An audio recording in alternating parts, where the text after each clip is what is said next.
நம்முடைய ஜெபத்திற்கு தேவன் செவி கொடுத்து பதில் அளிக்கணும், இல்லை ஆசீர்வதிக்கணும் அப்படின்னா நம்முடைய வாழ்க்கையில் இருக்கிற தடையை நம்ம மாற்ற வேண்டும். அப்போ இந்த மழையும் வெட்டுக்கிளிகளும் எதற்கு அடையாளமா இருக்கு? ஜனங்களுடைய கையின் பிரயாசங்களை பட்சிக்கிறதுக்கு அடையாளமா இருக்குது. புதிய ஏற்பாட்டு அது என்னவா இருக்க போகுது அப்படின்னா, நீ பண்ணுற ஜெபம் வானத்துக்கு எட்டாதபடிக்கு, இல்ல அதற்கு பதில் வராதபடிக்கு வானத்தை அடைத்து போடுவேன். கஷ்டப்பட்டு பிரயாசப்படுறோம், ஓடுறோம், உழைக்கிறோம், சந்தோஷமே கிடைக்க மாட்டேங்குது. எல்லாம் சாப்பாடு சாப்பிடுறதுக்காக நம்ம பிரயாசப்படுறோம். ஆனா சாப்பிடும் பொழுதே உள்ள ஒரு சந்தோஷம் இல்லை. மனசு அந்த வாதையினுடைய நாட்களில், அந்த வெட்டுக்கிளிகளுடைய நாட்களில், அந்த மழை அடைக்கப்பட போகிற நாட்களில் நீங்க இங்க இருக்க போறீங்களா, இல்லை எடுத்துக்கொள்ளப்பட போகிறீங்களா?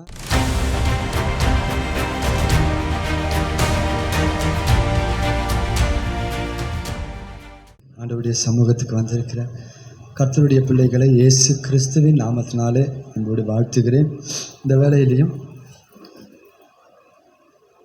நம்முடைய மத்தியில் இருக்கிற சகோதரி எலிசபெத் வேத பகுதியை வாசிப்பாங்க.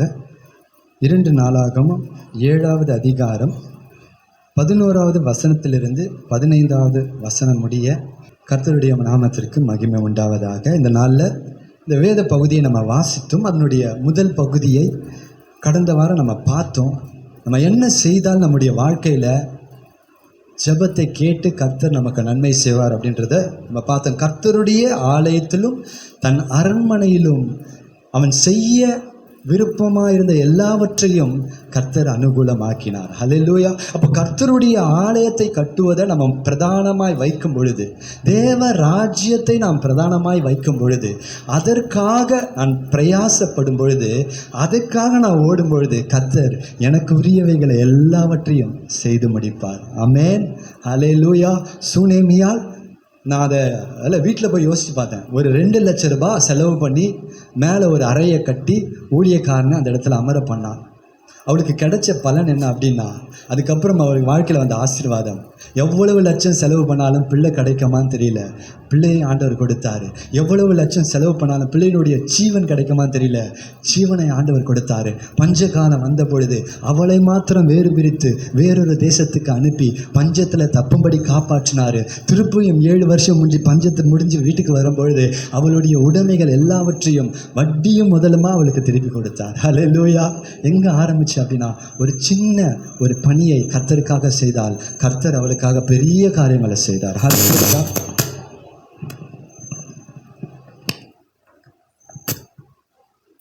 தொடர்ந்து நம்ம இந்த நாளிலையும் ஆண்டவருடைய வார்த்தைக்கு நேராக நம்ம பார்க்க போகிறோம்.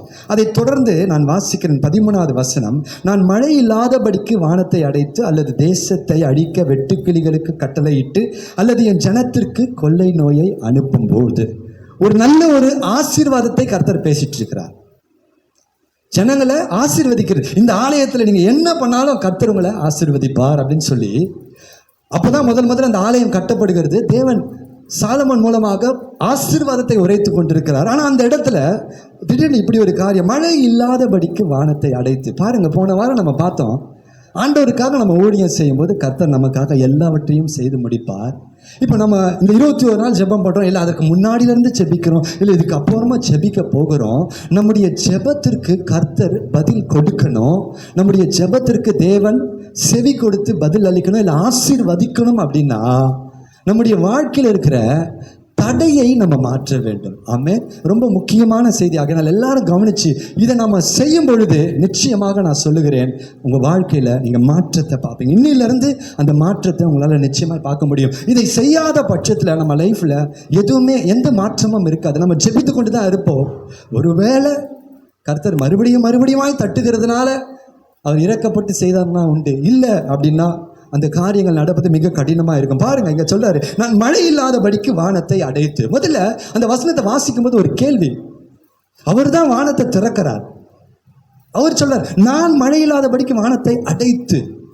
இப்போ இந்த இடத்துல நம்ம அறிந்து கொள்ள வேண்டிய காரியம் என்ன அப்படின்னா, ஏன்னா 3 காரியங்களை பத்தி பேசுறாரு. மழையை குறித்து பேசுறாரு, வெட்டுக்கிளிகளை குறித்து பேசுறாரு, அப்புறம் கொள்ளை நோயை குறித்து பேசுகிறார். பிரியமானவர்களே, பழைய ஏற்பாட்டு காலத்தில் மழை ஆசீர்வாதத்திற்கு, அதாவது மழை பெஞ்சாதான் பூமி நனைந்து அவங்களுக்கு விளைச்சலை கொடுக்கும். ஹல்லேலூயா. நம்ம வாசிக்கலாம், ஆதியாகமம் 27 வசனம் 28. ஆதியாகமம் 27 வசனம் 28 வாசிப்போம்.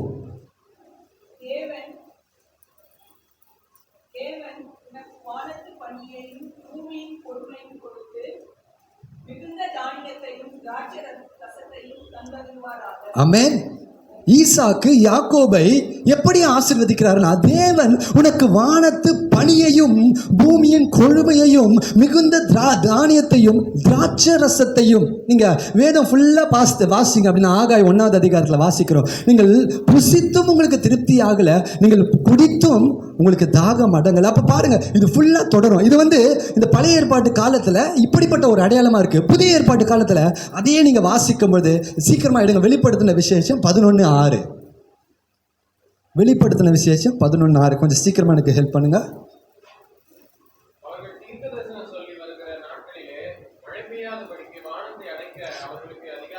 இனி வரப்போகிற 2 தீர்க்கதரிசிகள் அவர்கள் தீர்க்க தரிசனம் சொன்ன நாளிலே மழை பெய்யாதபடிக்கு வானத்தை அடைக்கிறாங்க. அடுத்ததாக அதே வெளிப்படுத்தின விசேஷம் 9வது அதிகாரம் 7வது வசனத்தை வாசிங்கம்மா.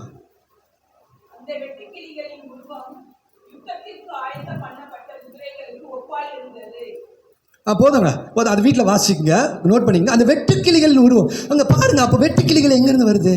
அப்போ இந்த மழையும் வெட்டுக்கிளிகளும் எதற்கு அடையாளமாக இருக்குது? பழைய ஏற்பாட்டில் அந்த வெட்டுக்கிளிகள் எதற்கு அது அடையாளமாக இருக்குதுன்னா, அது ஜனங்களுடைய ஆசீர்வாதத்தை, ஜனங்களுடைய கையின் பிரயாசங்களை பட்சிக்கிறதுக்கு அடையாளமாக இருக்குது. புதிய ஏற்பாட்டு அது என்னவா இருக்க போகுது அப்படின்னா, ஆவிக்குரிய ரீதியில் அந்த வெட்டுக்கிளிகள் நம்முடைய ஆவிக்குரிய வாழ்க்கையை பட்சிக்கிறதா.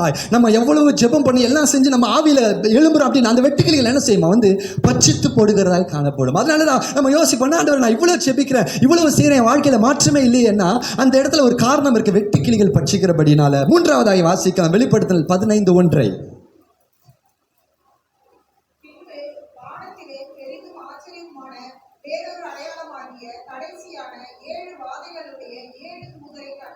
போதுங்க. 7 வாதைகளை குறித்து வெளிப்படுத்தின விசேஷத்தில் ஆண்டவர் சொல்றாரு. இங்க நம்ம வாசிக்கும் போது கொள்ளை நோய் அப்படின்னு சொல்லி போட்டிருக்கு. அங்க 7 வாதைகள். அந்த 7 வாதைகளை நீங்க இதெல்லாம் நோட் பண்ணி வீட்டில் போய் படிச்சு பாருங்க. இதெல்லாம் சம்பவிக்க போது அந்த வாதையினுடைய நாட்களில், அந்த வெட்டுக்கிளிகளுடைய நாட்களில், அந்த மழை அடைக்கப்பட போகிற நாட்களில் நீங்க இங்க இருக்க போறீங்களா இல்லை எடுத்துக்கொள்ளப்பட போகிறீங்களான்றது நம்முடைய கரத்துல தான் இருக்குது. எப்படிப்பட்ட வாழ்க்கை நம்ம வாழ்ந்தோம் அப்படின்னா அந்த நாட்களில் யாருமே இருக்கக்கூடாது. அந்த 7 வாதைகளில் பயங்கரமாக இருக்குதுங்க. ஒவ்வொரு வாதையும் அப்படியே கொள்ளை நோய் ஆண்டவர் அனுப்புறாரு. அந்த கலசத்தை ஊற்றின உடனே எல்லாருக்குள்ளேயும் கொப்பளங்கள், எரி கொப்பளங்கள், ஒவ்வொருத்தருக்குள்ளேயும் அந்த எகிப்தில் நடந்த அதே அடையாளங்களை வருகிற நாட்கள் ஆண்டவர் நடத்த போகிறார். அதற்குள்ள நீங்களும் நானும் தப்பி பிழைக்கணும். பாங்க, இப்போ நம்ம மறுபடியும் இந்த இடத்துக்கு வந்துருவோம்.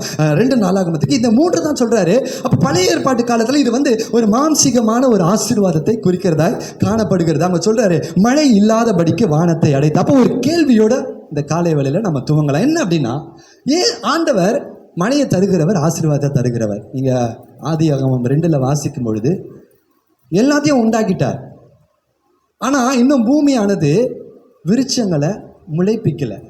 ஏன் முளைப்பிக்கல அப்படின்னா மழை பெய்யல. அப்ப கர்த்தர் மூடு பனியை உண்டு பண்ணினார். அப்பொழுது முளை கிளம்பிச்சு. அப்போ மழை, ஈசாக்குடைய லைஃப்ல பார்த்தா மழை அது ஆசீர்வாதத்தை குறிக்கிறது.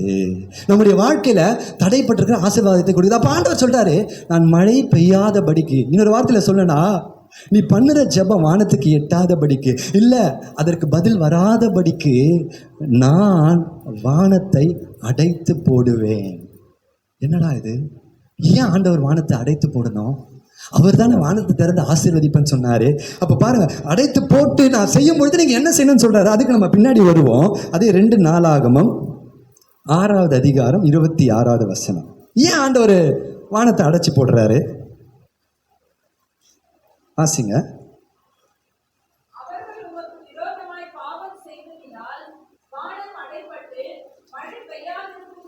போது அவர்கள் உமக்கு விரோதமாய் பாவம் செய்து போது என்ன ஆகுது? அப்போ நம்ம பாவம் செய்யும் பொழுது இப்போ அந்த அந்த அந்த பாவத்தை நான் நம்முடைய சபைக்காக, ஏன்னா இப்போ நம்ம ஜெபித்து கொண்டிருக்கிறோம், நான் கரெக்டாக என்னென்னு ஆண்டவர்கிட்ட விசாரிக்கணும் இல்லையா? ஆண்டவர் எதனால எங்களுடைய சில ஜெபங்களுக்கு இன்னும் பதில் வராமல் கால தாமதம் ஆகி கொண்டிருக்கிறது? ஏசாயா 55:10 வாசிருங்க. ஏசாயா 55:10. அதிக வசனங்கள் இருக்கும், அதனால சோர்ந்து போயிடாதீங்க. நோட் பண்ணிக்கோங்க, வீட்டில் போய் வாசிங்க.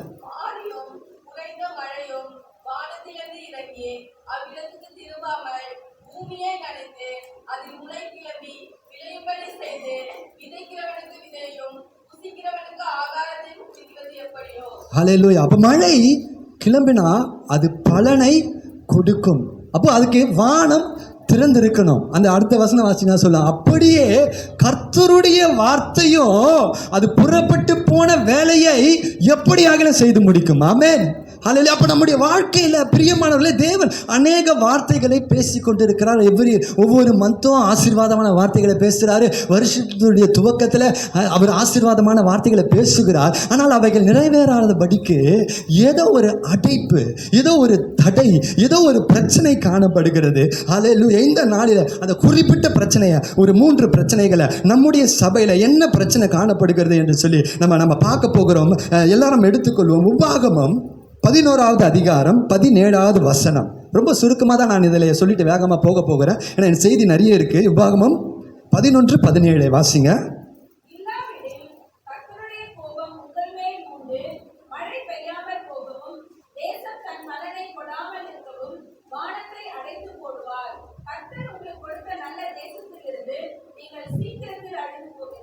ஹல்லேலூயா, ஹல்லேலூயா. உபாகமம் 11 நம்ம வாசிக்கிறோம். எதனால கர்த்தர் அந்த இடத்துல வானத்தை அடைத்து போடுகிறார் அப்படின்னா, பிரியமானவர்களே, அவர்கள் விக்கிரகங்களுக்கு, 16வது வசனம், உங்கள் இருதயம் வஞ்சிக்கப்படாமலும் நீங்கள் வழி விலகி அந்நிய தேவர்களை சேவித்து அவர்களை நமஸ்கரியாமலும் இருக்கும்படி எச்சரிக்கையா இருங்கள். உங்களுடைய வாழ்க்கையில விக்கிரகங்களை விட்டுட்டு வந்துட்டோம், சிலைகளை வணங்குவதை விட்டு வந்துட்டோம். ஆனால் பாருங்க, நீங்கள் இன்னும் அதை விட்டு விட முடியாமல், அன்னைக்கு அந்த ஆகான் அந்த பாபிலோனிய சால்வை எடுத்து மறைத்து வைத்து கொண்டது போல யாருக்கும் தெரியாது, ஆனால் என் வீட்டுக்குள்ளே இருக்கட்டும், என் பெட்ரூமில் இருக்கட்டும், என்னுடைய அறை வீட்டுக்குள்ளே இருக்கட்டும், என்னுடைய பீரோவில் இருக்கட்டும் அப்படின்னு சொல்லி அதை நீங்கள் எடுத்து வைத்திருப்பீர்கள். ஆனால் ராகேல் சுரூபங்களை திருடி வைத்து கொண்டால் அதை மறைக்கிற வேற. நடந்தது என்ன ஆச்சு தெரியும்ல? ராகேலுடைய லைஃப் போகிற வழியிலே அவள் மரித்து போனாள். ஏன்னா யாக்கோபு சொல்றாரு, அது எவன்கிட்ட இருக்கணும், அவன் சாகட்டும். அவருடைய வார்த்தை அப்படியே ஜாக்கிரதை இல்லாமல் பேசினபடினால. அப்போ பாருங்க, விக்கிரகங்கள் அல்லது நம்ம விக்கிரகங்கள், இன்னைக்கு விக்கிரகம் இல்லாமல் என்ன பண்றோம் அப்படின்னா, நிறைய பேருக்கு இல்லை, இந்த தீர்க்க தரிசன ஆசைகள். என் வாழ்க்கையை குறித்து நான் தெரிஞ்சுக்கணும், உங்க வாழ்க்கையை குறித்து தெரிஞ்சுக்கணும் அப்படின்னா நீங்க கர்த்தரிடத்துல கேளுங்க. தீர்க்க தரிசிகள் உங்களை தேடி வந்து தீர்க்க தரிசனம் சொல்லுவாங்க. ஹல்லேலூயா. ஒன்றும் இல்லை, நம்ம இந்த சபைக்கு ஒரு ஊழியக்காரர் வந்திருந்தார். அவர் 2 முறை வந்திருந்தார். 2 முறையும் அவர்கிட்ட யாரும் போய் ஜெபித்து கொள்ளலை. எஸ்பெஷலி என்ன நீங்கள் பார்த்தீங்க, எத்தனை பேருக்கு ஞாபகம் இருக்குன்னு தெரியல. 2 முறையும் அவர் என்ன குறித்து ஒரே வார்த்தையை, ஃபஸ்ட்டு டைம் வந்தார், பல மாதங்கள் கழித்து வரும்போது ஒரே வார்த்தையை சொன்னார். அந்த வார்த்தையை நான் சொல்ல விரும்பலை, அது உங்களுக்கு தெரிஞ்சால் நீங்கள் நினைவூட்டிக் கொள்ளுங்க. ஏன் நான் சொல்கிறேன், சில மாதங்களுக்கு முன்பாக வராரு இந்த ஊழியக்காரனை குறித்து இதான் சொல்கிறாரு. சில மாதங்கள் கழித்து வருகிறாரு, அதே வார்த்தையை கொஞ்சமாக மாறாமல் பேசுகிறார். தீர்க்க தரிசிகள் உங்களை தேடி வந்து பேசுவாங்க, உங்களை தேடிட்டு வருவாங்க. ஹல்லேலூயா. நான் முதல்ல இருந்த ஒரு சபையில் என்னுடைய போதகர், முதல்ல அவர்கிட்ட நான் ஜெபித்துக்கொள்வேன். அங்கேருந்து வந்துட்டேன், ஆனாலும் அவர் இங்கே வரும்பொழுது அவரை போய் சந்தித்து ஒரு நன்றி உணர்வோடு அவர் இடத்துல ஜெபித்துக்கொள்வேன். ஒவ்வொரு முறையும் ஜெபிக்கும் பொழுது பல வருஷங்கள் கழித்து வருவார். சில நேரத்தில் ஜார்க்கண்டில் இருக்கிறாரு, வந்தார். அவர் ஜெபிக்கும் பொழுது ஒரே வார்த்தை, ஒரே பாடலை பாடி என்னை ஆசீர்வதிப்பார். அது என்ன குறிப்பிட்டுக்காமீங்கன்னா, ஆண்டவர் இன்னும் நம்ம மேலே அந்த நம்பிக்கையாக இருக்கிறார். ஹல்லேலூயா. இப்போ பிரியமானவர்களே, நீங்கள் யாரையும் தீர்க்கதரிசிகளையோ குறி சொல்லுகிறவர்களையோ ஜோசியம் பார்க்குறவங்க எப்படியா சும்மா பார்க்கலாமே, சப்போஸ் செய்து இருப்பீர்கள், ஆனால் நீங்கள் யோசிக்கலாம், இல்லை என் வாழ்க்கையில் நன்மை நடக்குது, ஆண்டவர் கேட்குறாரு. இல்லை இல்லை இல்லை, எல்லா மனுஷனுக்கும் நடக்கிற மாதிரி உங்களுக்கு நடக்குது. வானம் அடைக்கப்பட்டிருக்கோம். நான் சொல்ல, ஆண்டவர் சொல்கிறாரு, நீங்கள் விக்கிரகத்தை உங்கள் நடுவில் வச்சுட்டீங்க அப்படின்னா அடுத்த வசனம், கர்த்தர் வானத்தை அடைத்து போட்டு மழை பெய்யாதபடிக்கு அதை தடுத்து நிறுத்துவார். ஹல்லேலூயா. ரெண்டாவது காரியமாக நம்முடைய சபையில் இது குறிப்பிட்டு நிறைய இருக்குது ஆண்டவர் வானத்தை அடைக்கிறதுக்கு. ஆனால் ஆவியானவர் நம்முடைய சபைக்கு கொடுக்குற வார்த்தையை நான் பேசுகிறேன். ரெண்டாவது காரியமாக ஏசாயா 58வது அதிகாரம் 9வது வசனம். ஹல்லேலூயா. அப்பொழுது நீ கூப்பிடுவாய். ரொம்ப ஆசீர்வாதமான வார்த்தை. அப்புறம்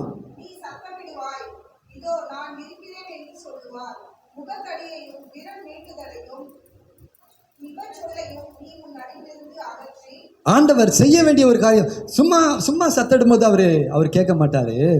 சும்மா உங்க நடுவில் இருந்து பிரச்சனைகளை நீக்க மாட்டாரு. வேதம் சொல்லுகிறது, நுகத்தடிகளையும் விரல் நீட்டுதலையும் நிபச்சொல்லையும் நீ உன் நடுவில் இருந்து அகற்றி. இதை நான் ஒரு மொழிபெயர்ப்பில் எடுத்துகிட்டு வந்தேன்.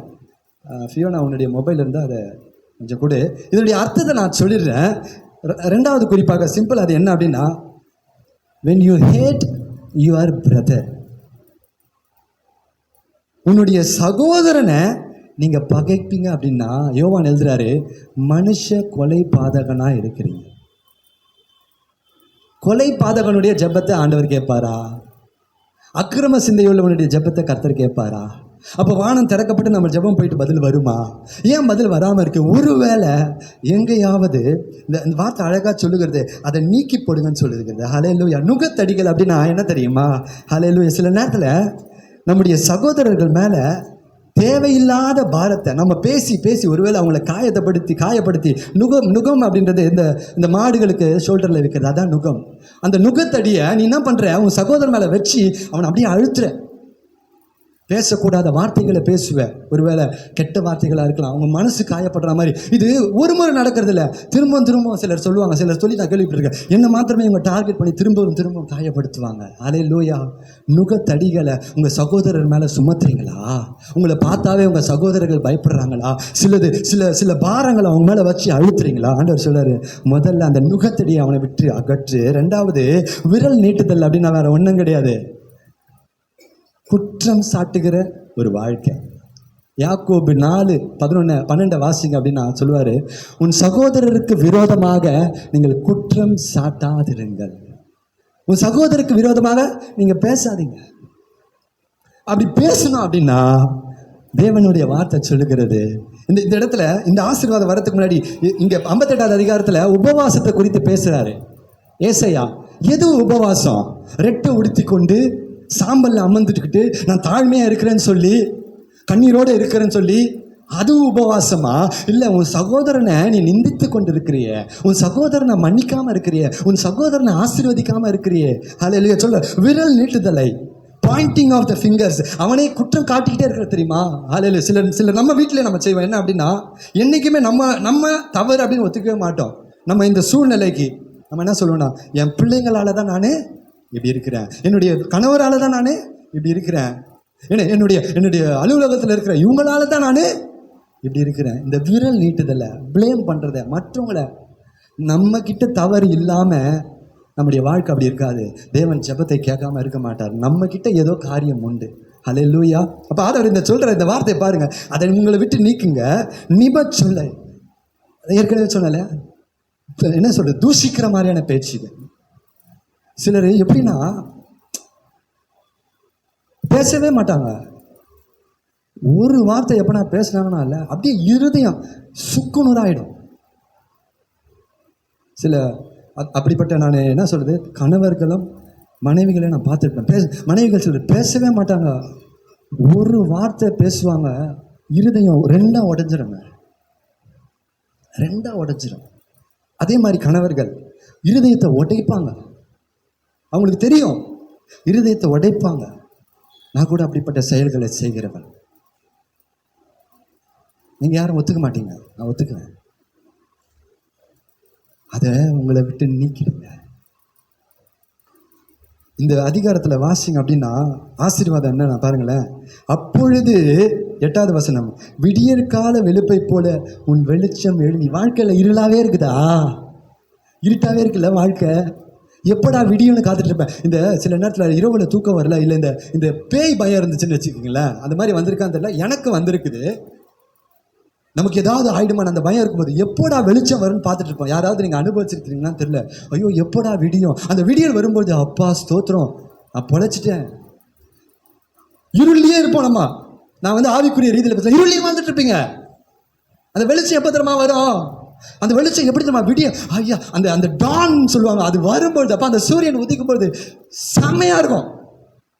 இந்த கேன்சர் வியாதியில் அவஸ்தைப்படுறவங்களுக்குலாம் தெரியும். ஒரு நாள் விடியல் அவங்களுக்கு எப்படி இருக்கும்ட்டு அவ்வளவு அருமையா இருக்கும் அந்த உதியல். அப்படி போல இருக்குமா நம்ம லைஃப்ல? அடுத்தது சொல்றாரு, உன் சுக வாழ்வு சீக்கிரமா. என்னன்னா தமிழ் என்ன சுக? Your healing will be immediate. நம்ம என்ன பண்றோம்? என்னென்னமோ பிரயாசப்படுறோம். எளிமையான காரியம், விரல் நீட்டுதல, நிபச் சொல்ல, சகோதரனை காயப்படுத்துறத, இந்த ஒரே வார்த்தையில் அப்படி ஆளே இல்லாமல் பண்ணுறத, இதையெல்லாம் உங்களை விட்டு நீக்கலன்னு வச்சுக்கிங்களேன். ஒருவேளை சிலரை உருவாக்கத்துக்காக வச்சிருப்பாரு, பரவாயில்ல, ஆனாலும் அதுக்கு நீங்கள் காரணமாயிடக்கூடாது. நான் அடிக்கடி சொல்லுவேன், யூதாசை கர்த்தர் தான் வச்சிருக்கிறாரு, அது தேவ சித்தம் தான். அதனால யூதாசுடைய அழைப்பு மேன்மையான அழைப்புன்னு சொல்லிக்க முடியுமா? ஹல்லேலூயா. அதனால அந்த பாத்திரமாய் நீங்கள் இராதபடிக்கு நீங்கள் பார்த்துக்கொள்ளுங்க. உங்களிருந்து நடுவில் இருந்து இதெல்லாம் அகற்றிட்டீங்க அப்படின்னா வீட்டில் போய் வாசி பார்த்தீங்கன்னா அவ்வளோ பியூட்டிஃபுல்லாக இருக்கும். உன் வெளிச்சம் உன் சுகவாழ்வு சீக்கிரத்தில் துரத்தி உன்னுடைய நீதி, அந்த நீதின்றது தமிழ் மொழிபெயர்ப்பில் உன்னுடைய நன்மை என்ன பண்ண தெரியுமா? நீ செஞ்ச நன்மை உனக்கு முன்னாடி நடந்து போகும். எல்லாம் அடைக்கப்பட்டிருக்கிற கதவுகள், அடைக்கப்பட்டிருக்கிற எல்லாவற்றையும், அடைக்கப்பட்டிருக்கிற எல்லாம் ஹல்லேலூயா. ஆனால் அது எங்கே ஆரம்பிக்குது? உன் சகோதரனை நீ எப்படி நடத்துற? கர்த்தரை நான் நேசிக்கிறேன், ஆண்டவருக்காக நான் ஜீவனையே கொடுப்பேன். ஹல்லேலூயா. அதே ஆண்டவர் தான் சொல்றாரு, உன் சகோதரனுக்காக ஜீவனை கொடு. உன் சகோதரனை தட்டி தூக்கி எழுப்பு. உன் சகோதரனை பலப்படுத்து. உன் சகோதரனுக்காக கண்ணீர் சிந்து.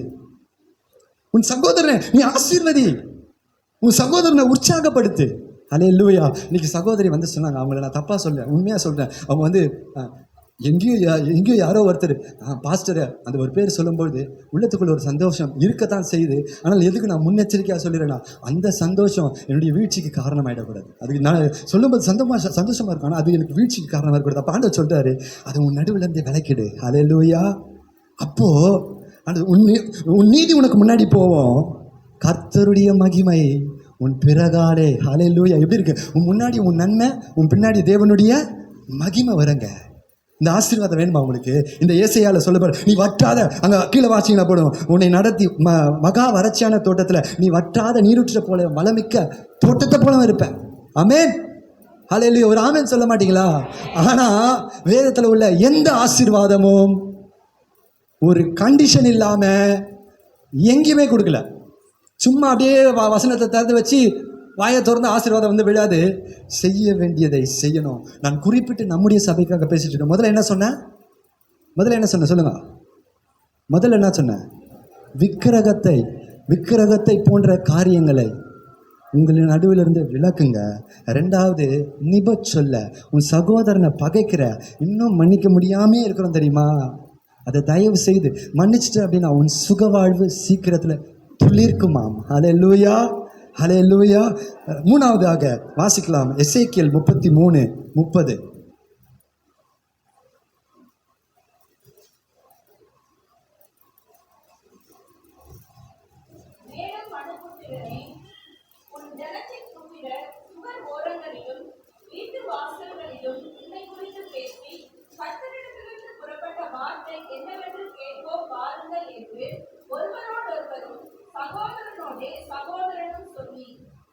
அடுத்தது வாசிங்க.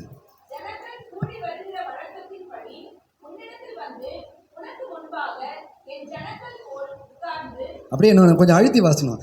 என் ஜனங்கள் போல் உட்கார்ந்து உன் வார்த்தைகளை கேட்கிறார்கள். நல்லா வாசிக்கணும். எப்படி அவங்க எப்படி இருக்கிறாங்களா? உன் ஜனத்தின் புத்திர சுவர் ஓரங்களிலும் தெருக்களிலும் வீதிகளிலும் உன்னை குறித்து பேசி, கர்த்தரிடத்திலிருந்து புறப்பட்ட வார்த்தை பயங்கரமா யாரை குறித்து பேச? எசேக்கியேல் கர்த்தரிடத்துல புறப்பட்டு வார்த்தை வருதாமே, என்ன பேசுறாரு நம்ம பார்க்கலாமா? ஒருவரோடு ஒருவர் சொல்லி, ஜனங்கள் கூடி வருகிற வழக்கத்தின்படியே என் ஜனங்கள் போல உட்கார்ந்து என் வார்த்தைகளை கேட்கிறார்கள், ஆனாலும் அவர்கள் அவைகளின்படி செய்கிறதில்லை. மூணாவது என்ன நம்ம வாழ்க்கையில் பிரச்சனை அப்படின்னா, கர்த்தருடைய வார்த்தையை கேட்கலாம், அவருடைய ஜனங்களை போல வந்து அமரலாம். இன்னொரு வார்த்தையில் அப்படியே திருப்பி படிச்சிங்கன்னா, அவர் சொல்லுகிற வார்த்தை அல்லது உங்களுக்கு பிரசங்கிக்கப்படுகிற வார்த்தையை நீங்கள் செய்யலை அப்படின்னா, அப்படியே ரிவர்ஸில் படிங்க, நீங்கள் அவருடைய ஜனங்களா? ஆனால் வேதம் சொல்லுது அவருடைய ஜனங்களை போல தான் நம்ம வந்து உட்கார்றோம். அப்போ ஏன் ஆண்டவருடைய வார்த்தையை எடுத்து அதை அப்படியே சும்மா முன்ன பின்ன கிடையாது, அப்படியே நான் வேதத்திலேருந்து பிரசங்கிக்கிறேன், அதை அப்படியே செய்யும் பொழுது வேதம் சொல்லுகிறது வானம் அடைக்கப்படாது, கர்த்தர் நமக்காக இறங்குவார். ஹல்லேலூயா, ஹல்லேலூயா. அப்போ ரெண்டாவது காரியமாக நம்ம பார்க்குறோம், வெட்டுக்கிளிகளை அவர் நம்முடைய நடுவில் அனுப்புகிறார். இப்போ வெட்டுக்கிளிகள் அப்படின்னு வரும்பொழுது அவைகள் எதற்கு அடையாளமாய் இருக்கிறது அப்படின்னா, பாருங்க, பயங்கரமாக பயிரிடுறாங்க, நல்ல விளைச்சல் வருது, அதை வந்து என்ன செய்யுது அப்படின்னா வெட்டுக்கிளிகள் வந்து பட்சித்து போடுகிறது. வாசிக்கலாம், யோவேல் தீர்க்கதரிசன புஸ்தகம் 1வது அதிகாரம் 2வது வசனம். யோவேல் 1 1வது அதிகாரம் 3வது வசனம். 1வது அதிகாரம் 3 4. பச்சை புழு விட்டதை வெட்டுக்கிளி தின்றது, வெட்டுக்கிளி விட்டதை பச்சை கிளி தின்றது, பச்சை கிளி விட்டதை முசுக்கொட்டை பூச்சி தின்றது. நம்ம படுற பிரயாசம் இது எப்படி இருக்கு தெரியுமா? பயிர் விளைஞ்சிருக்குது, பச்சை கிளி வந்து பச்சை புழு விட்டு பச்சை புழு வந்து அதை கொஞ்சம் குறிச்சு எடுக்குது, அது மீதி விட்டுச்சு பார்த்தீங்களா, அதை விட மாட்டேங்குது. வெட்டுக்கிளி வந்து அதை மிச்சம் குறிச்சு எடுக்குது, அது கொஞ்சம் மீதி விட்டுட்டு போச்சு பாருங்களேன், அதை பச்சை கிளி வந்து தின்றது, பச்சை கிளி விட்டதை முசுக்கொட்டை பூச்சி. அப்படின்னா என்ன அர்த்தம்? அந்த ஆசீர்வாதத்தை, கையின் பிரயாசத்தை ஒன்றும் இல்லாமல் பண்ணுறது தாங்க வெட்டுக்கிளி. ஒன்றும் இல்லாமல் போயிடுதுங்க நம்ம லைஃப்பில். கஷ்டப்பட்டு பிரயாசப்படுறோம், ஓடுறோம், உழைக்கிறோம். ஆகாய் 1:6 வசனம். நீங்கள் திரளாய் விதைத்தும் திருப்தியே இல்லை, புசித்தும் திருப்தியே இல்லை, குடித்தும் திருப்தியே இல்லை, சந்தோஷமே கிடைக்க மாட்டேங்குது. நல்லா சாப்பாடு சாப்பிடுறதுக்காக நம்ம பிரயாசப்படுறோம், ஆனால் சாப்பிடும் பொழுதே உள்ள ஒரு சந்தோஷம் இல்லை, மனசில் துக்கத்தோடு தட்டில் சாப்பிடும் பொழுது ஏதோ பசிக்குதுன்றதுக்காக சாப்பிட்றோம். ஏன்? 2வது சொல்றாரு, வெட்டுக்கிளி உன் வாழ்க்கையில் கிரியை செய்துட்டு இருக்குதா, அது எல்லாத்தையும் எடுத்து எடுத்து எடுத்து சாப்பிட்டுட்டு இருக்குதா? ஏன் வெட்டுக்கிளி நம்முடைய வாழ்க்கையில் வரும்? ஏன் அப்படிப்பட்ட சூழ்நிலை? நீங்கள் ஆகாயில் வாசிச்சிங்க அப்படின்னா, நான் ஏற்கனவே போன வாரம் நான் இதை பிரசங்கம் பண்ணேன். எனக்கு ஆலயத்தை கட்டும்படியாய் நான் உங்களை தெரிந்து கொண்டு உங்களை அடிமைத்தனத்திலிருந்து கொண்டு வந்தேன், நீங்களோ உங்களுக்கு வீடுகளையும் உங்களுக்கு நிலங்களையும் உங்களுக்கு காரியங்களையும் செய்து கொண்டு இருக்கிறீங்களே. ஹல்லேலூயா. போன வாரம் வாசிச்சோம் இல்லையா? ஆகாய் 1:8. மரத்தில் ஏறுங்க, மரங்களை வெட்டுங்க, அதை வெட்டி கொண்டு வந்து ஆலயத்தை கட்டுங்க, அப்பொழுது உங்கள் பேரில் நான் பிரியமாக இருப்பேன், அப்பொழுது உங்கள் கையின் பிரயாசங்களை ஆசீர்வதிப்பேன், அப்பொழுது உங்களுடைய ஸ்டோர் ரூம் இருக்கு பாருங்க, அது வந்து நிரம்பி வழியுங்க, அப்பொழுது எதுவுமே இது எதுவுமே உங்களை ஒன்றுமே செய்ய முடியாதுங்க. ஹல்லேலூயா, ஹல்லேலூயா. வாசிக்கலாம் யோவேல் 2:13. ஸோ இந்த சூழ்நிலை. 3வது பார்த்தீங்கன்னா கொள்ளை நோய். அதுக்குள்ளே ரொம்ப ஆழமாக போக வேண்டாம். கொள்ளை நோயின்னும் போது வியாதிகளை எடுத்துக்கும். ஸோ இப்போ இந்த சூழ்நிலையில் நம்ம என்ன செய்யணும் அப்படின்னு சொல்லி 2 வசனங்களை வாசிக்கலாம். 2 நாளாகமம் 7:14 வாசிங்க, அதுக்கப்புறம் யோவேல் 2:13 வாசிங்க சீக்கிரமா.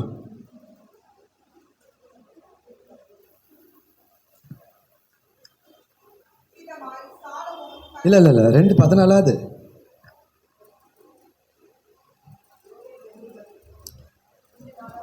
2 நாளாகமம் 7:14. 7:24. ஓகே, இல்லை மன்னிக்கணும், ஆமாம் 7:14 தாம்மா. என் நாமம் தரிக்கப்பட்ட என் ஜனங்கள், கொஞ்சம் யாராவது கொஞ்சம் எடுத்து எனக்காக வாசிக்க நல்லா இருக்கு. என் ஜனங்கள் தங்களை தாழ்த்தி. ஸோ இந்த இடத்துல ரொம்ப அழகாக போடுறாரு, என் நாமம் தரிக்கப்பட்ட. நம்மலாம் யாரு? நம்ம யாருன்னு சொல்லுங்க. நமக்கு என்ன நாமம் தரிச்சிருக்குது? கிறிஸ்துவர்கள், கர்த்தருடைய ஜனங்கள், கர்த்தருடைய பிள்ளைகள். ஆனா கர்த்தருடைய பிள்ளைகளுக்கு தான் வானம் அடைக்கப்பட்டிருக்கு, வெட்டுக்கிளி வருது, கொள்ளை நோய் வருது. ஆனா சொல்றாரு, நீ என்ன செய்யணும், என் நாமம் தரிக்கப்பட்ட என் ஜனங்கள் தங்களை தாழ்த்தி. ஹல்லேலூயா, ஹல்லேலூயா. பாருங்க, இந்த தாழ்த்துறதை குறித்து நான் யோசித்து பார்த்தேன். நம்ம நிறைய நேரத்தில் ஆண்டவருடைய சமூகத்துக்கு போவோம், அமர்ந்திருப்போம், உபவாசம் பண்ணுவோம், அங்கே அழுது புலம்போம், நம்ம தாழ்த்துவோம். எத்தனை பேர் இந்த மாதிரி நடந்திருக்குன்னு தெரியல. உள்ள அறைக்குள்ளே பயங்கரமாக தாழ்த்தி, ஆண்டவரே என்னுடைய சுபாவத்தெல்லாம் மாற்றுங்க, நான் இப்படி தான் இருக்கிறேன்ட்டு ஆண்டவர்கிட்ட உடஞ்சி அழுது நம்மளை தாழ்த்தி ஜெபம் பண்ணுவோம். ஆனால் அந்த ஜெப அறைக்குள்ளேருந்து வெளியே வருவோம். வீட்டுக்கு வெளியே வந்தோடனே சம்பவம் ஏதோ ஒன்று நடக்கும். அறிவில்லை உனக்கே.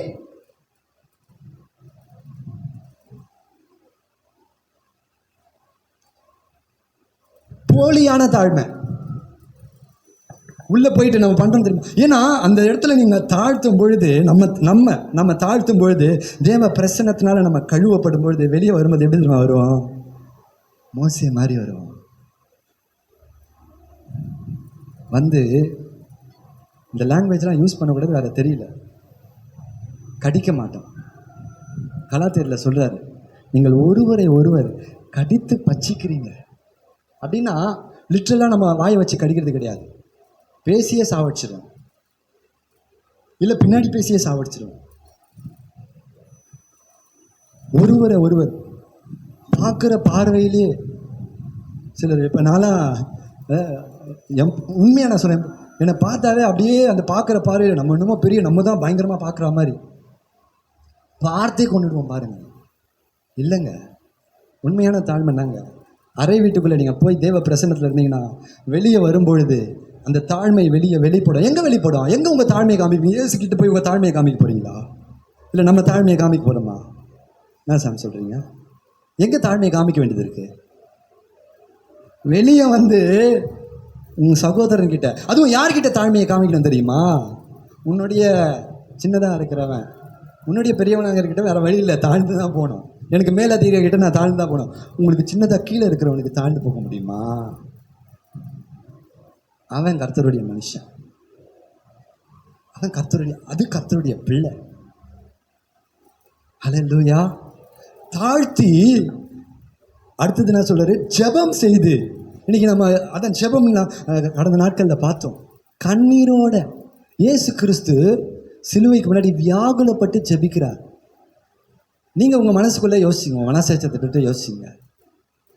நான் கர்த்தருக்கு முன்னாடி சாட்சியாக சொல்கிறேன், நடந்ததை சாட்சியாக சொல்கிறேன், அந்த பாரத்தை தேவன் எனக்கு கொடுத்துருக்கிறதுனால சாட்சியாக சொல்கிறேன். நேற்று அந்த மீட்டிங்கை முடிக்கும் பொழுது என்னால் ஜெபம் பண்ணி முடிக்க முடியல. நீங்கள் இந்த வீடியோவில் பார்க்கல, ஆவியானவர் என் உள்ளத்தை உடைச்சார். எனக்காக நான் உடையலை, எனக்காக நான் அழுகலை, சபைக்காக, ஏன் கர்த்தர் எனக்கு கொடுத்த ஜனங்களுக்காக நான் உடைஞ்சி ஆண்டவர் சமூகத்தில் கண்ணீர் சிந்துறேன்.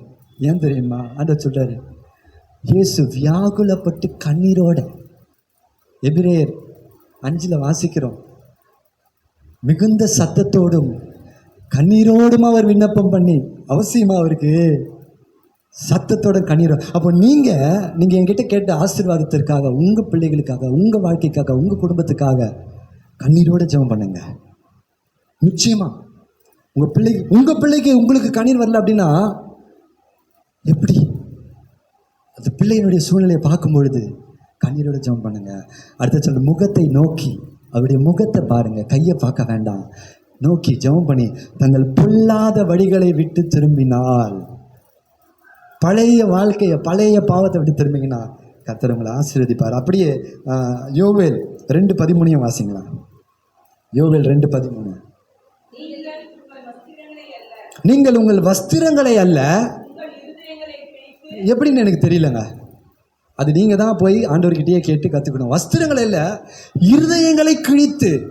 ஏன்னா பழைய ஏற்பாட்டு காலத்தில் பாவம் செஞ்சவங்க என்ன பண்ணுவாங்கன்னா வஸ்திரத்தை கிழிச்சிக்கிட்டு ரெட்டுடுத்தி போய் தாழ்மைன்னு அமர்ந்திருப்பாங்க. ஆண்டவர் சொல்றாரு, போதும் உங்களுடைய ஆக்டிங் எல்லாம், உங்கள் நடிப்பெல்லாம் போதும், வஸ்திரத்தை அல்ல உங்கள் இருதயங்களை கிழித்து உங்கள் தேவனாகிய கர்த்தரிடத்தில் திரும்புங்கள், அவர் இரக்கமும் மன உருக்கமும் நீடிய சாந்தமும் மிகுந்த கிருபையும் உள்ளவர், அவர் தீங்குக்கு மனஸ்தாபப்படுகிறவருமா இருக்கிறார். ஒருவேளை நம்ம லைஃப்ல அவர் தீங்கு அனுமதிச்சிட்டார் தான் நம்ம பாவத்தை நிமித்தமா, ஆனா அவர்கிட்ட இருதயத்தோடு திரும்பும் பொழுது அவர் மனஸ்தாபப்பட்டு நம்மை மன்னித்து விடுவார். மன்னிக்கிறது மாத்திரம் இல்லை பாருங்க, அதுக்கப்புறம் இந்த காரியத்தை பாருங்க, வானத்தை நம்ம இந்த மூணுத்தை நம்ம செய்யும் பொழுது கர்த்தர் வானத்தை திறக்குகிறார் பாருங்க. அதோடைய ஆசீர்வாதம் பாருங்க, முதல் ஆண்டவர் நமக்கு கொடுக்கிற ஆசீர்வாதம், வானம் திறக்கப்படுகிறது, நம்முடைய ஜெபங்கள் கேட்கப்படுகிறது, கர்த்தர் மழையை பெய்ய பண்ணுகிறார், ஆசீர்வாதத்தை அனுப்புகிறார். ஹல்லேலூயா, ஹல்லேலூயா. இரண்டாவது ஆசீர்வாதமாய் 25 யோவேல், அதே யோவேல் 2:25 வாசிங்க.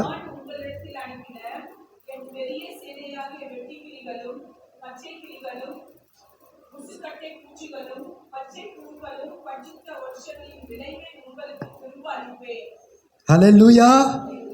ரெண்டாவது சொல்றாரு, இது எல்லாம் சாப்பிட்டுச்சு பத்தியா, உன்னை நஷ்டப்படுத்துச்சு பத்தியா, அந்த விளைவை நான் திரும்ப அளிப்பேன். எப்போ திரும்ப அளிப்பேன்?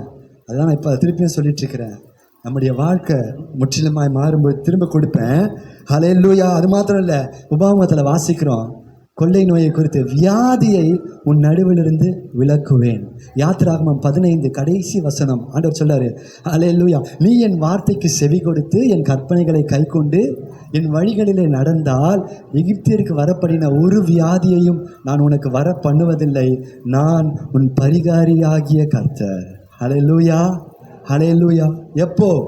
அவருக்கு செவி கொடுத்து அவருடைய வழியில் நடக்கும் பொழுது ஆண்டவர் சொல்றார், நான் உன் பரிகாரியாக கர்த்தர். அது சொல்லிட்டு பாருங்க, இந்த 3 ஆசீர்வாதத்தை கொடுத்துட்டு சொல்றாரு. 26 யோவேல் 2:26, நீங்கள் இப்போ பாருங்க, நீங்கள் சம்பூர்ணமாய் சாப்பிட்டு, ஆகாயில வாசிக்கிறோம், புசிக்கிறோம் திருப்தி இல்லை, குடிக்கிறோம் சந்தோஷம் இல்லை, என்ன பண்ணாலும் சந்தோஷம் இல்லை, ஆனால் வாழ்க்கை மாறுச்சு அப்படின்னா கர்த்தர் பாருங்க என்ன சொல்றாரு, நம்மளை எப்படி ஆசீர்வதிப்பாரு. நீங்கள் சம்பூர்ணமாய் சாப்பிட்டு திருப்தி அடைந்து உங்களை அதிசயமாய் நடத்தி வந்த உங்கள் தேவனாகிய கர்த்தருடைய நாமத்தை துதிப்பீர்கள். ஹல்லேலூயா. உங்களுடைய வீடுகளில் நீங்கள் ஆலயத்துக்கு வரும்பொழுது நீங்கள் எங்கே போகும்போதும் துதியின் சத்தமே கேட்டுக்கிட்டே இருக்கும். ஆண்டவரை பாடிக்கிட்டே தான் போவீங்க. ஹல்லேலூயா. ஏன் அப்படின்னா அவருடைய வழியில் நடக்கிறீங்க. உங்களுடைய இருதயத்தை குறித்து வாழ்க்கையை ஒப்பு கொடுக்கும்போது ஆண்டவர் சொல்கிறாரு, உன் ஜெபத்தை நான் கேட்டு வானத்தை திறந்து மழையை வருஷிக்க பண்ணி வெட்டுக்கிளிகளும் பச்சை புலிகளும் பட்சித்த வருஷங்களின் பலனை நான் உனக்கு கொடுத்து, அது மாத்திரம் இல்லை, உன்னை நான் உன் வியாதியை உன் நடுவில் இருந்து விலக்கி உனக்கு சுக வாழ்வை கொடுத்து உன்னை நான் திருப்தியாக இருக்க பண்ணி நாம் எப்பொழுதும் கர்த்தரை துதித்துக் கொண்டிருக்கும்படியான ஒரு ஆசீர்வாதத்தை கர்த்தர் நமக்கு கொடுப்பார். ஹல்லேலூயா, ஹல்லேலூயா. அதோட ஆண்டவர் முடிக்கல பாருங்க, இந்த அதிகாரத்தை யோவேல வாசிக்கும் ரொம்ப அழகா இருக்கும். நான் இஸ்ரவேலின் நடுவில் இருக்கிறவர் என்றும் நானே உங்கள் தேவனாகிய கர்த்தர், வேறொருவர் இல்லை என்றும் அறிந்து கொள்வீர்கள். ஹல்லேலூயா. எந்த இடத்துல நம்ம வெட்கப்பட்டு நின்று ஆண்டவர் சொல்றாரு, நீ என் வாழ்க்கையில என் வசனத்துல நீ வாழ்ந்து இப்படி ஒரு வாழ்க்கையை வாழ்ந்து உங்க ஜெபத்தை கேட்கறது இல்லை, உங்களை ஆசீர்வதிக்கிறது மாத்திரம் இல்லை, நீங்க எங்க எடுக்கிறீங்களோ அந்த இடத்துல நான் கர்த்தர், நானே உங்களை ஆசீர்வதித்தேன், நான் தான் உங்களை வழி நடத்துறேன் என்று சொல்லி அறிந்து கொள்வீர்கள். ஹல்லேலூயா, ஹல்லேலூயா. அடுத்து சொல்றாரு, என் ஜனங்கள் ஒருபோதும் வெட்கப்பட்டு ராமேன்னு சொல்வீங்களா? 2 முறை சொல்றாரு 26ல, என் ஜனங்கள் ஒருபோதும். ஆனால் ஏன் ஜனம் வைக்கப்பட்டு போகுது? இன்னும் ஜனத்தினுடைய வழி சரியில்லையே. நீங்கள் மனம் பொருந்தி ஒப்பு கொடுத்தீங்க அப்படின்னா தேசத்தின் நன்மையை புசிப்பீர்கள். ஏசாயா 1வது அதிகாரத்தில் மனம் திருந்தி வந்துட்டீங்கன்னா ஆண்டவர் சொல்றார், அவர் இரக்கம் உள்ளவர், எல்லாத்தையும் தூக்கி போட்டுட்டு நஷ்டத்தை கூட அவர் லாபமாக மாற்றிடுவார். நம்ம இழந்ததை திருப்பி கொடுப்பார். யோபு இழந்ததை பெற்றுக்கொண்டது போல நீங்கள் இழந்ததை பெற்றுக்கொள்வீங்க. ஆனால் ஒன்று செய்யணும், அவரிடத்துல மனம் திரும்பி உங்களை தாழ்த்தி கண்ணீரோட ஜெபம் பண்ணி உங்கள் சகோதரனை மன்னித்து அவனுக்கு தன்மையாய் அவனிடத்துல பேசி நிபச்சொல்ல விரண்டிட்டு அவனுக்கு குற்றம் சாட்டுறதை எடுத்து போட்டுட்டீங்கன்னா கர்த்தருடைய ஆசீர்வாதம் உங்களுடைய சிரசில் தங்கும். அதனோடு இந்த யோவேல் ஆண்டவர் என்ன ஆட் பண்ணுறாரு பாருங்களேன். இந்த யோவேல் புஸ்தகத்தில் ஆண்டவர் சேர்க்கிற காரியத்தை பார்க்கலாமா? 28-29, அதற்கு பின்பு நான் மாம்சமான யாவர் மேலும் என் ஆவியை ஊற்றுவேன். பாருங்க, இவ்வளவு நேரம் தானியம், திராட்சரசம், திருப்தி, சந்தோஷம், பூரணம் இதெல்லாம் வாசிச்சோம். அது ஆண்டவர் கொடுக்கிறார். கொடுத்துட்டு அடுத்தது ஆண்டவர் பேசுறாரு, ஆவிக்குரிய ஆசீர்வாதமாய் நான் மாம்சமான யாவர் மேலும் என் ஆவியை ஊற்றுவேன். ஹல்லேலூயா. உங்கள் குமாரர்களும் குமாரத்திகளும் தீர்க்க தரிசனம் சொல்வார்கள், உங்கள் மூப்பர்கள் சொப்பனங்களையும் உங்கள் வாலிபர்கள் தரிசனங்களையும் காண்பார்கள், ஊழியக்காரர் மேலும் ஊழியக்காரிகள் மேலும் என் ஆவியை ஊற்றுவேன். இது நடந்துச்சு அப்போஸ்தலர் 2வது அதிகாரத்தில். அப்போ ஆண்டவர் சொல்ற வாக்குத்தத்தம் என்ன? இந்த ஆசீர்வாதத்தையும் கொடுப்பாரு. நம்முடைய குறைவுகளை நிறைவாக்குவாரு. அது மாத்திரம் இல்லை, பாருங்க, நான் சொன்ன வானத்துல இருந்து தான் எல்லாமே இறங்கி வருதுங்க. யாக்கோபு 1:17 நினைக்கிறேன். நன்மையான எந்த ஈவும் பூரணமான எந்த வரமும் பரத்திலிருந்து உண்டாகி ஜோதிகளின் பிதாவினிடத்திலிருந்து இறங்கி வருகிறது. சங்கீதம் சொல்லுகிறது, உங்களுக்கு உயர்வு கிழக்கிலிருந்து மேற்கிலிருந்து இல்ல, வானத்தை உண்டாக்கின கர்த்தரிடத்திலிருந்து. ஹல்லேலூயா. சங்கீதம் 121. அதனால தான் சொல்றேன், எனக்கு ஒத்தாசை வரும் பர்வதத்துக்கு நேராக என் கண்களை ஏறிடுப்பேன். ஏன்னா வானத்தையும் பூமியும் படைத்த அவரிடத்திலிருந்து எனக்கு ஒத்தாசை, அவரிடத்திலிருந்து எனக்கு சகாயம். ஹல்லேலூயா. எல்லாமே வானத்திலிருந்து தான் வருகிறது. பாருங்க, எபேசியர் 1:3 நீங்க வாசிங்கன்னா, அவர் எப்படி நம்மளை ஆசீர்வதிச்சிருக்கிறாரா, உன்னதங்களில் உள்ள சகல ஆவிக்குரிய ஆசீர்வாதத்தினாலயம். நான் அந்த வசனத்தை வாசிக்கும்போது, ஓஹோ, ஆவிக்குரிய ஆசீர்வாதம் போல இருக்கு அப்படின்னு யோசிப்பேன்.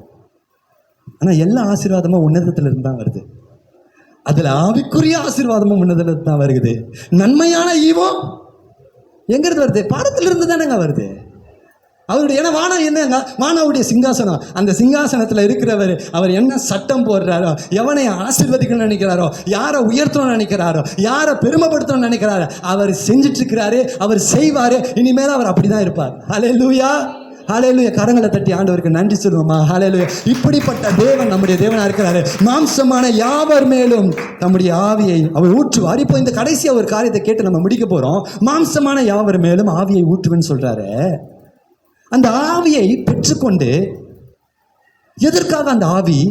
அதை பெற்றுக்கொண்டு நம்ம என்ன செய்ய போறோம்? வாசிக்கலாம். 2 பேதுரு 1:3 நல்லா புரிஞ்சுக்குங்க. மாம்சமான யாவர் மேல ஆவியை ஊற்றுவேன். தீர்க்க தரிசனம் சொல்லுவாங்க, தரிசனங்களை காண்பாங்க, சொப்பனங்களை காண்பாங்க. 2 பேதுரு 1:3.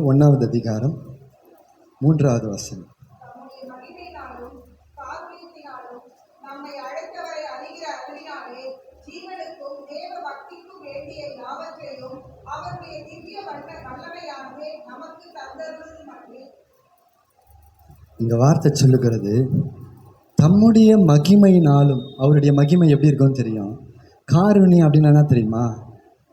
இரக்கம், தயவு. நம்மளை அவர் பார்க்கணுன்னு அவசியமே கிடையாது, நம்மளை குனிந்து பார்க்குறாரு. அதுக்கு பேர் காருண்யத்தினாலும்.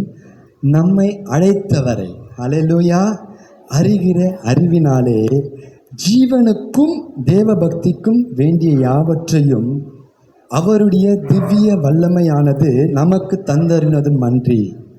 நல்லா போகும்பொழுது இதை நல்லா புரிஞ்சுக்கிட்டு போங்க. இந்த திவ்ய வல்லமை அப்படின்றது என்ன அப்படின்னா, பரிசுத்த ஆவியானவர் நமக்கு கொடுக்கிற பலன். டிவைன் பவர் அப்படின்னு இருக்கு. டிவைன் பவர், அதனுடைய கிரேக்க மொழியாக்கத்தை, அதனுடைய அர்த்தத்தை நான் பார்க்கும்பொழுது அதுக்கு ரொம்ப அழகாக எழுதுது. டிவைன் அப்படின்னா ஒன்லி ஒன் ட்ரூ காட், ஒரே ஒரு உண்மையுள்ள தேவன். இன்னொரு அர்த்தம் நான் சொல்றேன். இப்போ நீங்க இதை சேர்த்து வாசிங்க. யாருக்கு கொடுத்துருக்கிறாரு அந்த டிவைன் பவரை? சொல்லுங்கண்ணா, எங்க இருக்கீங்க? நான் தான் ஆக்சுவலாக டிஸ்டர்ப் ஆகணும். எங்க இருக்கீங்க? யாருக்கு கொடுத்துருக்கிறாரு? நமக்கு கொடுத்துருக்கிறார் இல்லையா?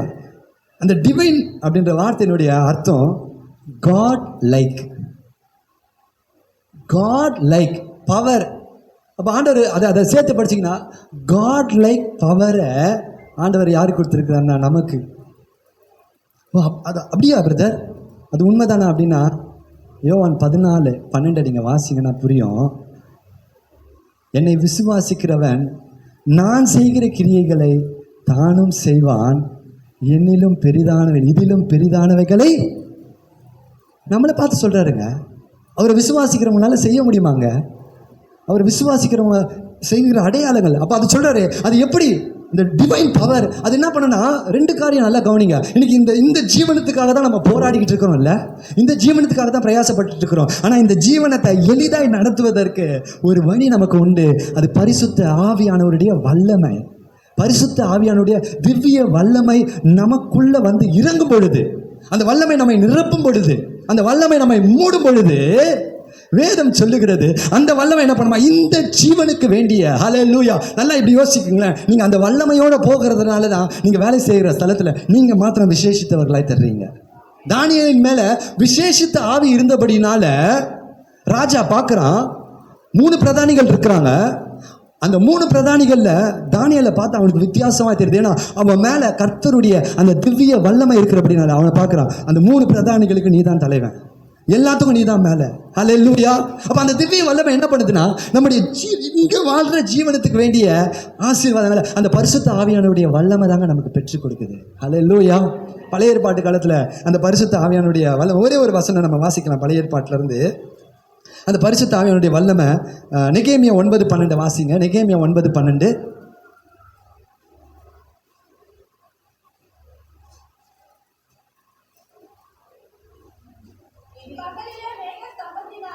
பகலிலே மேக ஸ்தம்பத்தினாலும்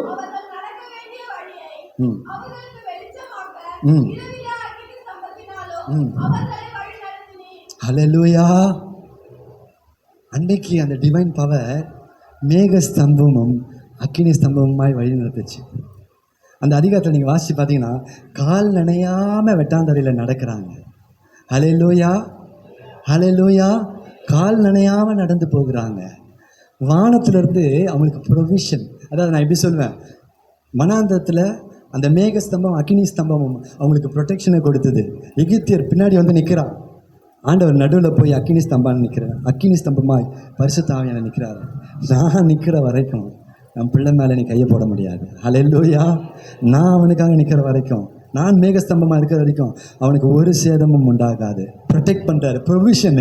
நான் அந்த ஆவியானவர் இருக்கிற வரைக்கும் பார்த்தீங்கன்னா அந்த மேகஸ்தம்பம் அக்கினி ஸ்தம்பம் இருக்கும்போது வானத்திலிருந்து கர்த்தர் மன்னவை கொடுக்குறாரு. ஹல்லேலூயா. கடலிலிருந்து காடைகளை கொடுக்குறாரு. ஹல்லேலூயா. அதே அதிகாரத்தில் நீங்கள் 9 அந்த அதில் வந்து நீங்கள் 21வது வசனத்தை பார்த்தீங்க அப்படின்னா ரொம்ப அழகாக போட்டிருக்கோம். அந்த வனாந்திரத்தில் அவர்களுக்கு ஒன்றும் குறைவாக இருக்கவே இல்லை. ஆண்டவர் அழைச்சிட்டு வந்துட்டார். எகிப்தில் அழைச்சிட்டு வந்துட்டதுனால அவர் குறைவாக நடத்தினார் அப்படின்னா அதை யாராவது வாசிங்க. அந்த 21வது வசனத்தை சீக்கிரம் வாசிங்க. 9:21. 40 வருஷமோ?